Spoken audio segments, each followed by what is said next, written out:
పత్రి గారు అంటే మనకి ధ్యానం ద్వారా మరొక జన్మనిచ్చారు మనందరికీ. నాకు కూడా అలాగే అనిపించింది. 2003లో 1999లో ఆయన కలవటము, తర్వాత 2002లో పూర్తిగా ధ్యానం ద్వారా, ఆయన మాటల ద్వారా పూర్తిగా స్ఫూర్తితో నేర్చుకోవటము. వెంటనే ఒక అవకాశం ఇచ్చారు, పిరమిడ్ వ్యాలీ ఇంటర్నేషనల్ దాంట్లో ప్రాజెక్ట్లో ఉండమని చెప్పేసి. అక్కడ స్టార్ట్ అయింది నా నిజమైన జర్నీ. మనం ఒక గొప్ప మాస్టర్తో ఉంటే ఎంతో అద్భుతంగా మనం ఎప్పటికప్పుడు ఎలా మారుతూ ఉంటాం. మాస్టర్తో ఉండడమే సరిపోతుంది, మారుతూ ఉంటాం. నేను అదే చేశాను. ఆయన చూస్తే పుస్తకం చదవాలనుకున్నప్పుడు ఆయన చూస్తాం ఎన్నో బుక్స్ చదువుతున్నారు, నేను బుక్స్ చదవడం అలవాటు అయింది. ఆయన చూస్తున్నాము, ఎవరైనా వచ్చినప్పుడు గెస్ట్ని టేక్ కేర్ చేసుకోవాలి, అది అలవాటు అయింది. అంటే ఎంత అద్భుతంగా చేస్తారు, మనం కూడా అంత అద్భుతంగా ఒక మాస్టర్ని చూసి నేర్చుకోవటమే.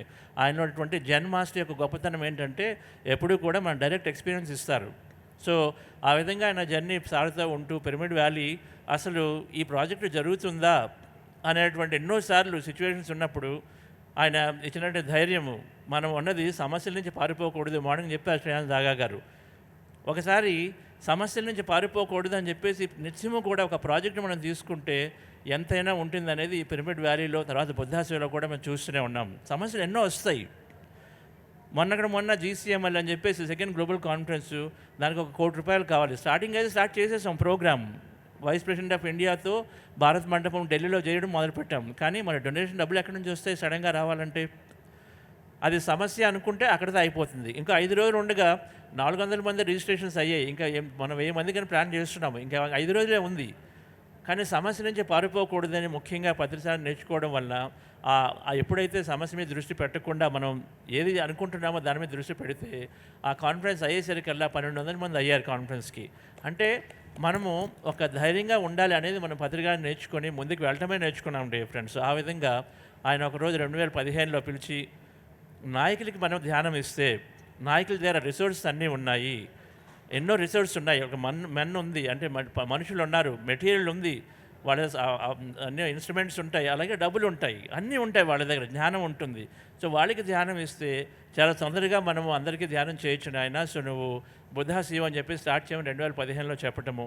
తర్వాత మెల్లగా ఏదైనా టైం వస్తుంది, టైం వచ్చినప్పుడు మనం ఖచ్చితంగా మనం అనుకున్న పనిలో దిగుతాము. జస్ట్ ఉండాలి అంతే, ధ్యానంలో ఉండాలి, పట్టుకోవాలి, ఏదైనా ఒక బలమైన ప్రాజెక్ట్ పట్టుకోవడంతో మెల్లగా పిరమిడ్ వ్యాలీ పట్టుకున్నాను. పిరమిడ్ వ్యాలీ నుంచే నాకు బుద్ధా శివ స్టార్ట్ అయ్యింది. అది ఒక అద్భుతమైనటువంటి అవకాశము. అలాగే కైలాసపురిని ఏమైనా పట్టుకుంటే మనం అనుకున్నవన్నీ కూడా జరిగిపోతాయి. దాన్ని పట్టుకోవాలి, అంతే, రెండు ప్రాజెక్ట్ని పట్టుకోవాలి. సో బుద్ధా శివ స్టార్ట్ అయింది 2020లో.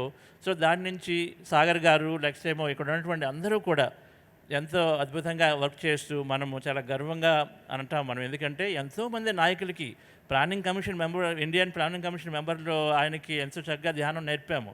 ఆయన చాలా ఇంట్రెస్ట్గా చూపించారు, ఇది అంత సింపుల్గా అన్నారు.